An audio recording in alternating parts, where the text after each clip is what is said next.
সাজেকে ভয়াবহ আগুনে নিঃস্ব হয়েছেন স্থানীয় বাসিন্দা ও ব্যবসায়ীরা। আকস্মিক আগুনে সহায় সম্বল সহ মাথা গোঁজার ঠাঁই হারিয়ে অনেকে রাত কাটিয়েছেন খোলা আকাশের নিচে। 24 ঘন্টারও বেশি সময় পরও পানির সংকটে পুরোপুরি নেভানো যায়নি আগুন। এমন পরিস্থিতিতে আজ থেকে সাজেকে ভ্রমণে পর্যটকদের নিরুৎসাহিত করেছে প্রশাসন।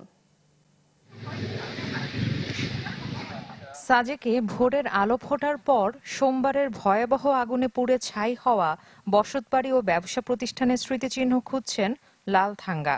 একদিন আগেও যেখানে কটেজ বসতবাড়ি ছিল সেখানে এখন কেবলই ধ্বংসস্তূপ। তার মতো অনেকে ঘরবাড়ি হারিয়ে খোলা আকাশের নিচে রাত কাটিয়েছেন। কেউ থেকেছেন আশপাশের স্বজনদের কাছে।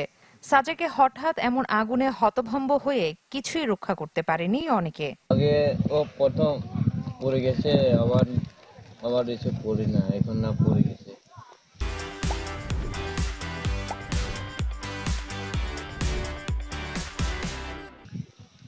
দুইবারে হয়েছে, দুইবারে নষ্ট হয়ে গেছে সব। আমাদের এখানে ঘর ছিল, তারপরে এখানে কটেজ ছিল, এখানে দোকান, সব তিনটা একসাথে সব শেষ।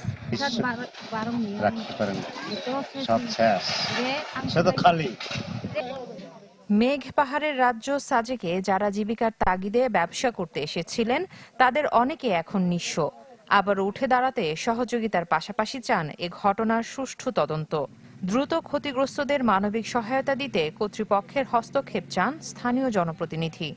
সাজেক পর্যটনে 1 কোটি টাকা ইনভেস্ট শুধু মেঘেরগড় রিসোর্টে। স্বর্ণালী রিসোর্টে আছে 80 লক্ষ টাকা ইনভেস্ট, খাওয়ার হোটেলে 60 লক্ষ টাকা ইনভেস্ট। টোটাল তিনটা মিলিয়া আমার 2,40,00,000 টাকা ইনভেস্ট করা। নতুন রিসোর্ট ছিল, 30 তারিখে উদ্বোধন করার কথা ছিল, এই যে নিচে শতরঞ্জি রিসোর্ট, কিন্তু উদ্বোধন আর করতে পারেনি। এর আগে আল্লাহ সব নিয়ে গেছে। মোটরসাইকেল গ্যারেজ ছিল এখানে। গ্যারেজে আমাদের প্রায় 8-9টা গাড়ি ছিল, মোটরসাইকেল, তারপরে জেনারেটর ছিল, মালামাল ছিল, সবকিছু আমাদের অনেক ক্ষয়ক্ষতি হয়েছে। খোলা আকাশের নিচে এভাবে স্থানীয় প্লাস হচ্ছে কটেজের মালিকরা বসবাস করতেছে। সেই জন্য আমি প্রশাসনের কাছে দ্রুত যেন এগিয়ে আসুক এবং সহযোগিতা হাত বাড়াও। ভয়াবহ আগুন নিয়ন্ত্রণে আসলেও এখনো পুরোপুরি নেভেনি। পানি না থাকায় কাজ করতে বেগ পেতে হচ্ছে ফায়ার সার্ভিসকে।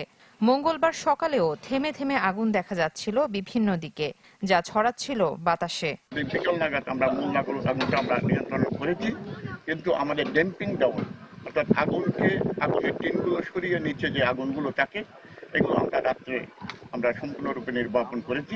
এখন কিছু কিছু আগুন আছে, আমরা এখনো পর্যন্ত আগুনের সমর্পণে দিচ্ছি না। রাঙামাটি প্রশাসনের গঠন করা তদন্ত কমিটি রুইলুই পাড়া পরিদর্শন করেছে।